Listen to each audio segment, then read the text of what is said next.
Hello दोस्तों, पवन teaching centre में आपका स्वागत है। पेन पेपर हाथ में है। 10वां के पॉलिटिक्स साइंस का सब्जेक्टिव क्वेश्चन हाथ में तो बन रहा है। पवन टीचिंग सेंटर के साथ पढ़ते रहें, आगे बढ़ते रहें। क्वेश्चन क्या करा? क्वेश्चन करा भारत को धर्मनिरपेक्षता देश क्यों कहा जाता है? भारत को धर्मनिरपेक्ष देश क्यों कहा जाता है? तो चलते हैं, इसका उत्तर देते हैं हम लोग।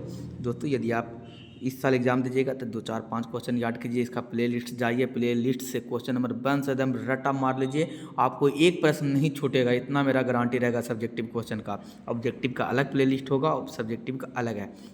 उसके बाद क्या कीजिए आप, अगर अगला साल एग्जाम दीजिएगा तब मात्र एगो सब्जेक्टिव याद कीजिए डेली आप, और एगो सब्जेक्टिव के साथ साथ क्या कीजिए, 5 गो ऑब्जेक्टिव याद कीजिए, जिससे आपको एक प्रश्न नहीं छूटेगा। ये मेरा क्या रहेगा, गारंटी रहेगा। अगला साल एग्जाम में देख लीजिए। आपको एकदम शॉर्ट में और बढ़िया से उत्तर आपको देने के लिए मैं सिखा रहा हूँ, लिखने के लिए भी सिखा रहा हूँ। तो चलते हैं, क्वेश्चन क्या करा, उत्तर करा भारत में को धर्मनिरपेक्ष देश क्यों कहा जाता है? तो उत्तर हो जाएगा भारत को धर्मनिरपेक्ष देश कहा जाता है। भारत को कौन रत को भारत को आंसर होगा भारत को धर्मनिरपेक्ष, भारत को धर्म निरपेक्ष, भारत को धर्मनिरपेक्ष देश कहा जाता है।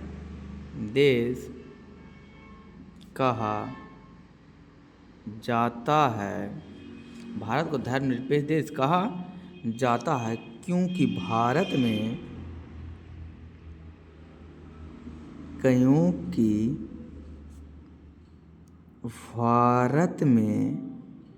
क्योंकि कहाँ, भारत में किसी भी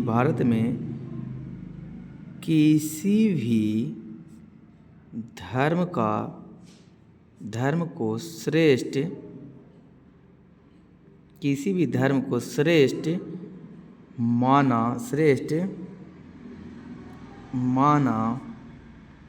नहीं जाता, किसी भी धर्म को श्रेष्ठ माना नहीं जाता है, बल्कि क्या चीज़, बल्कि सभी धर्मों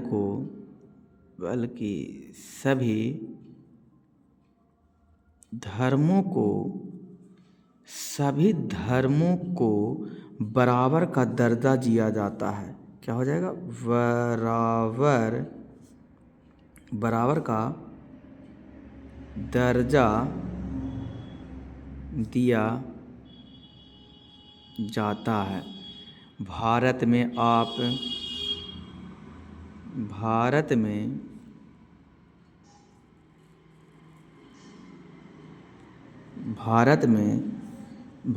हम लोग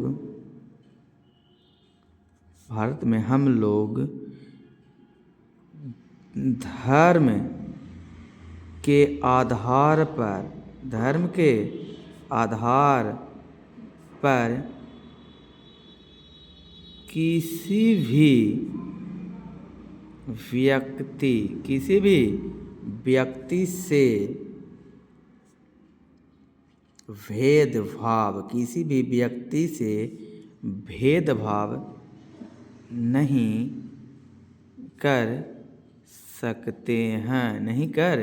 सकते हैं। कौन देने योग्य बात, ध्यान देने योग्य बात। कौन लड़ है तो क्लियर है। पढ़ लो चाहे कहीं से, प्रश्न तो बनेगा यहीं से, पवन टीचिंग सेंटर से। दोस्तों, वीडियो अच्छा लगा तो वीडियो को लाइक कीजिएगा। चैनल पर पहली बार हो चैनल को सब्सक्राइब, दोस्तों के साथ शेयर करना बिल्कुल नहीं भूलिएगा।